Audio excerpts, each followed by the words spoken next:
Siyabo Sibanda ngihlala eTerelina village. Ngingu-village head weTerelina. Mina ukuhlaba sengahlaba i-vaccine ukuvikela umkhuhlane angitholanga problem. Le moli yahlaba kodwa nje into enginanzelelayo nanzelte ukuthiwa lokho bebanjwa umkhuhlane uzathola ngabantu abangahlatshwanga bawubamba lula.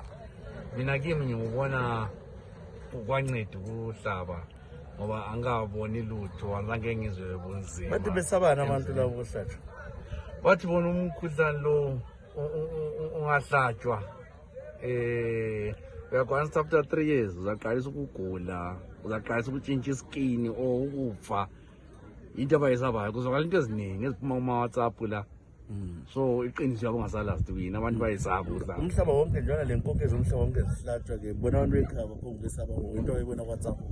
Into abayibona ku-WhatsApp mina bengibona ngani ukuthi kuqakathekile ukuthi nxa kubhodwa emakhaya abantu batshelwe bazi bebekwazi ukuthi ukuhlaba kuncedani, injection yakhona inceda njani ngoba abantu abaningi abakwazi. Wena njengo-village head kukhona yini okubafundisa okwenza khona? Mina engibafundisa khona ukuthi nyabe bakhuthaza ukuthi abayihlaba.